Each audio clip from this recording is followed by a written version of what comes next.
Yeah, we've got. Everybody has to be in class tomorrow, don't they? I think so. It is. But you've opened up a very important area of discussion, and they're all very legitimate questions. And I obviously don't have time to address everything, but I'm going to try to give you a general answer. The quick answer to you would be a question back to you. So, what do you think we should do? Not trade?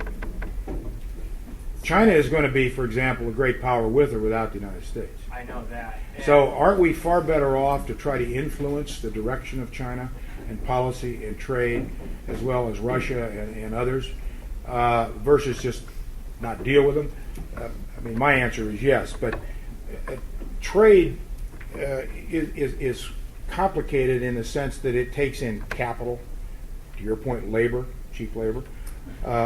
We have United States interests and operations all over the globe. And there are foreign interests in here in the United States. I mentioned some of the numbers on this. They went up almost 30% last year, foreign investment here. That means a Toyota plant in Tennessee, for example. That means more people working, Americans, very good benefits, and very good wages. The world is now interconnected into a global economy. We're not going to unwind that. You ask the question, how do we compete? Well, we don't have a choice. I mean, even if we wanted a choice, we don't have a choice. Because we are now completely interconnected into everything. Look at energy. That's a very clear example. We're 60% dependent on foreign oil, and that goes up every year. So we must compete. We've done very well at competing. And the ebb and flow of trade balances are not, in my opinion, and if you read Friedman, you know it's not in his opinion, and Greenspan and some people who are pretty smart at this. That flows and ebbs, and it goes up and down. The real issue is, are we going to be able to the essence of I think, all your questions, compete in this world? My answer is yes. We invented it all. And we are the most productive nation on earth. Do we have issues to deal with? Cheap labor in some of these countries? Yes. But, for example, China. You could quit trading with China today on apparel, textiles. That wouldn't change anything. You know why? Because we just buy more from the Philippines and Vietnam and South America, because we are no longer competitive in this country in those goods. The law of comparative advantage has been around longer than any of us, longer than America. And that rule of comparative advantage is very clear. And the nations and industries that can compete and have an advantage, a comparative advantage, they will survive. That's why we have moved in this country to high-tech jobs, high-information jobs. Matter of fact, we don't have enough Americans to fill those jobs. We don't have enough Americans to fill them. That's the way you compete. Keep moving up toward better paying jobs, high-end jobs. This is the point that I quoted in Tom Friedman, not Tom Friedman, but David Brooks in the New York Times, when he was talking about the disparity between college-educated people in America and those that are not. That chasm that's developing societally is very, very difficult, because where we're going with that, not only is a societal problem, which will be a big problem, is that we're going to have to rely on outside talent more and more and more, just like we're relying more and more on outside oil, to come in and fill these high-tech, high-information, good jobs, competitive jobs in this country, because we're not producing enough mathematicians, scientists, high-end job people. We're not producing them. So that's the way you compete. And that's why I tried in my remarks tonight to tie all this together in a way that hopefully didn't confuse everybody, but in a way to give you at least a sense of your question of how all this does relate. I also said in my speech that we cannot unintentionally isolate ourselves in the world. And by that I mean, if we do that, because of Mel Laird's comments, in quoting Nixon in 1969, America cannot bear the burden from every country in the world. We can't continue to spend the kind of money we're spending in the Middle East and Iraq and so on. I didn't even get into how we're ruining our military and our National Guard and our reserves. I mean, that's another lecture. But all of it connects, because the world is interconnected, as is our society. But you're on to a big piece of this. Thank you. Yes? Hi, my name's Drew. I have a question regarding some of the comments you made in June on the Sunday morning talk shows. You said that we are losing the war in Iraq and that we wouldn't win it unless we had 2 to 3 times as many troops. I was wondering, I agree with you that it's really important to speak out against policies that we disagree with regardless of partisan affiliation, but I was wondering what, as a U.S. Senator, you've done legislatively to try and stop what I consider the Iraqi debacle. Okay. Well, your quotes weren't exactly right, but let me thread them together. In a U.S. News and World Report interview a few months ago, I said we were not winning in Iraq, and I said take any measurement of where we are in Iraq, and without going into all of that, that's what I was referring to and how I measured it. And because of insurgencies, attacks up, less oil being produced, and even when we got there 2 years ago, more deaths, more destruction, more civilian problems. Less success on the Iraqi training side, more corruption in the government than we've ever seen. So another dozen issues, and that's what I based my analysis on. Now, the other part of that quote, I said, as others have said, that we went into Iraq with far too small a force. We have more soldiers in Iraq today than we had when we went into Iraq. At the beginning of the invasion. We have about 161,000 troops in Iraq today. Think of it this way. When we displaced Saddam Hussein from Kuwait in 1991, we had 550,000 troops in Kuwait just to push Saddam, not all of his troops, but a good many troops, out of Kuwait up back into Iraq. 550,000 troops. We went into Iraq with about 150, 160,000 troops. Not just to attack Iraq, but to occupy Iraq. A country the size of California with 27 million people.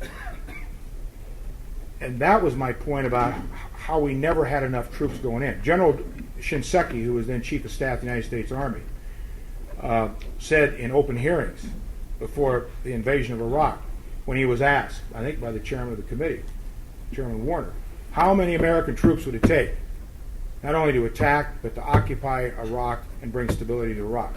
General Shinseki said hundreds of thousands of American troops would be required. About 48 hours, I'm not sure it was that, the Secretary of Defense, Mr. Rumsfeld, the Deputy Secretary of Defense, Mr. Wolfowitz, dismissed it as hilarious, as folly. What does this general know? 4-star general, Chief of Staff of the Army, been in the Army 35 years. How could he possibly say such an outrageous thing? And so I think you know the history of what happened to Shinseki. He was gone. The civilian leadership in the military didn't listen to their generals. And so when we got there, it was with too few people.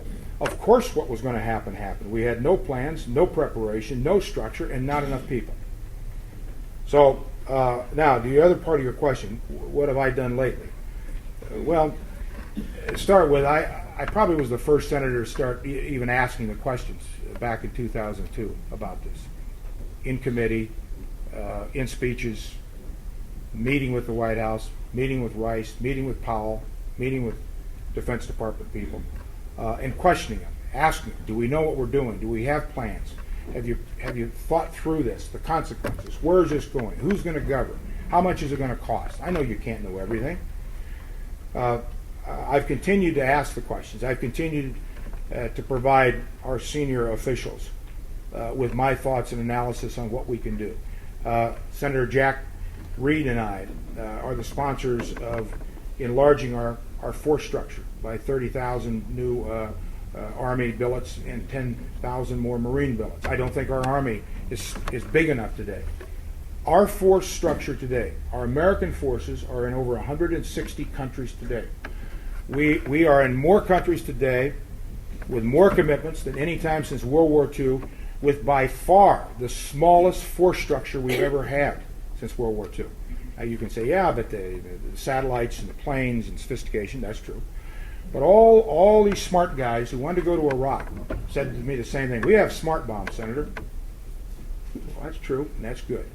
That saves lives. But somebody's got to be on the ground in Mosul, in Kirkuk, and Baghdad. Who is going to secure the pipelines? Who is going to make sure they don't raid the armories and indiscriminate kidnapping that's going on? Who's going to do that? The smart bombs can't do it. So I've continued to work with an increased, enhanced force structure as well as legislation on increased budget numbers. And I've made it very clear to the White House what I think about their Iraqi policy. And they've got to make some tough choices on this. But I feel that I've continue to participate about as much as any United States senator has or can on this, and I'll continue to do that. One more? Yeah. One more. Okay. Senator Hagel, my name is Dean Kleckner. I'm a retired farmer.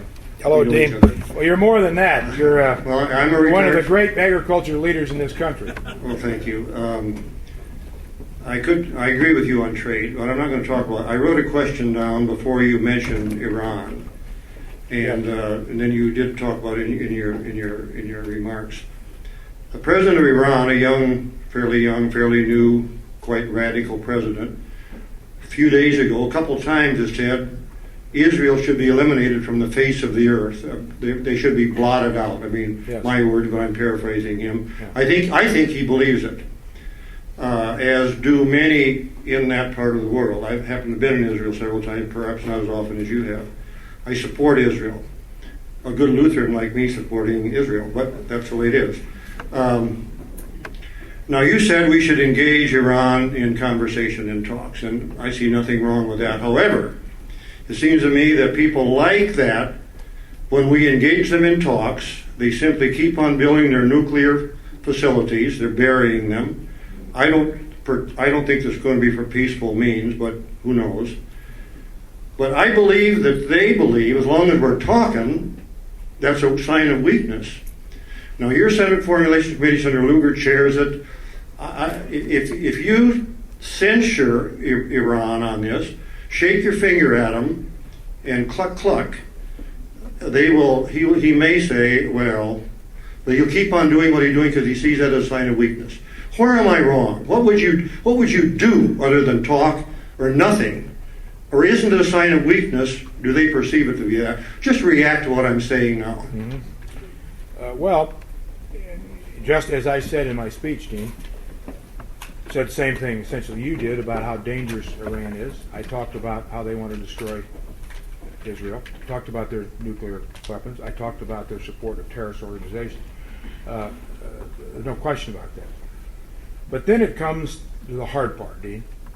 Not talk radio, not talk speeches. How do you deal with it? This is an immensely powerful country. Now, we don't have any troops left, so I don't think invading is going to work. Because literally, we don't have any. The latest casualties coming out of Iraq, these guys have been there. They're on their third tours, and we aren't going to have any National Guard or Reserve left here in a couple of years. And by the way, that's not my evaluation. That's the evaluation of 3 4-star generals who just came back from Iraq. But your question about how you deal with them, well, it is a tough issue. And I don't think anybody's talking about clucking. Matter of fact, we do have sanctions on Iran. I don't know if you're aware of that.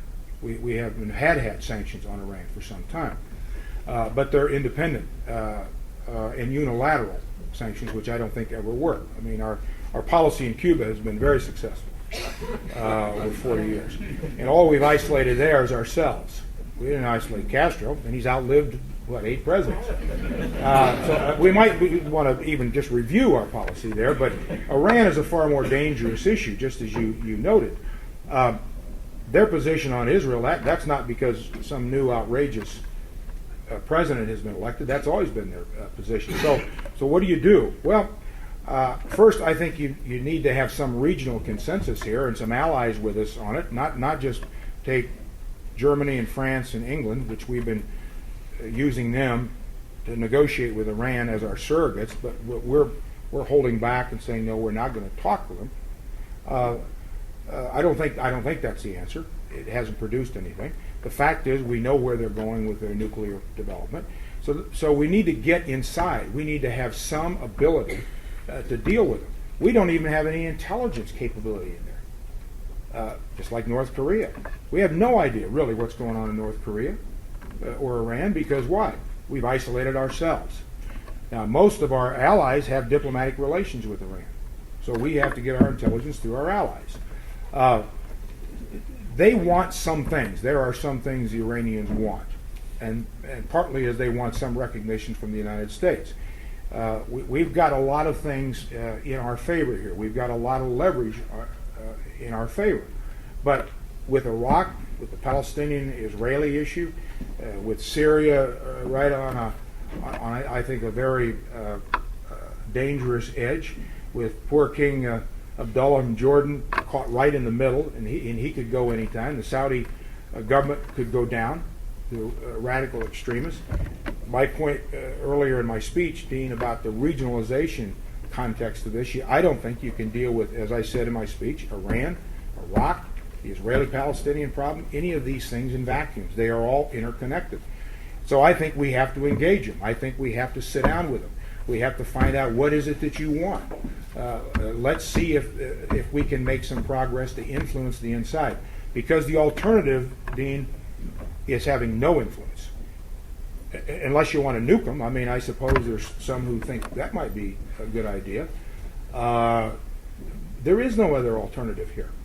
And the Iranians have more influence in Iraq today than any nation, and probably will have. Continue to have. The Iranians have put more than 1 million Shias in Iraq over the last 2 years. And with their influence, it is going to be very, very difficult to see Iraq come out of this the way we would like it and hoped it would. But I think the wiser course, Dean, is to deal with it, is to engage it. And as I said in my speech, that didn't mean we give up anything. Your point about, well, they see it as weakness. They don't see it as weakness. They don't see it as weakness to engage it. But again, where are the alternatives? There are no happy options here, just like in Iraq. There are no good alternatives. I talked in my speech, Dean, about uncontrollables. I talked at the beginning of my speech about the most difficult problems future leaders are going to have in the world.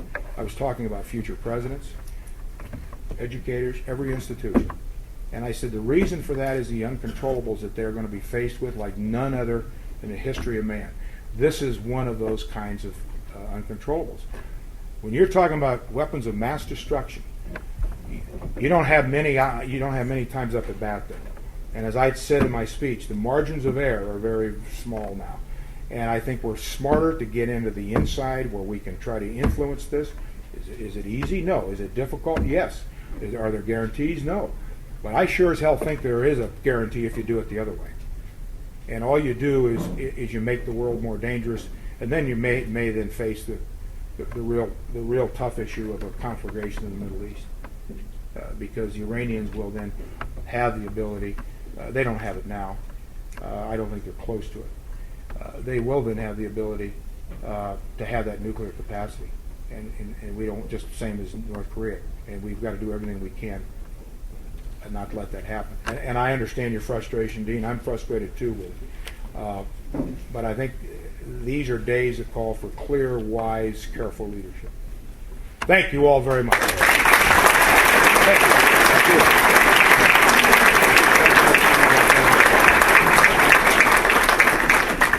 you. Please join me again in thanking the Senator for visiting Iowa State University. Thanks, Jim. Thank you. We have one final event, if I could indulge you for just a moment. It's my pleasure to call to the podium Ambassador Manat and Mr. Felt for a special presentation to the Senator.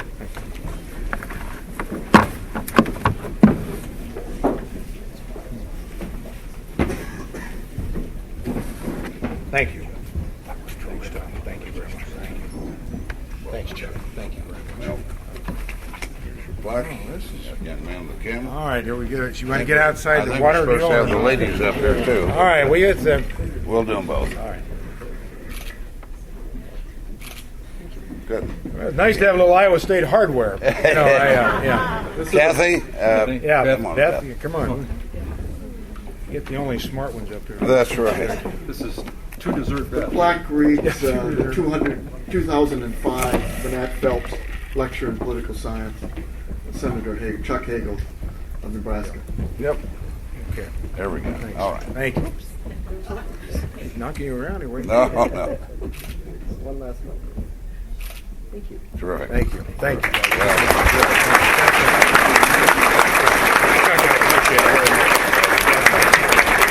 Thank you very much, and please join us for the reception that follows. Thank you.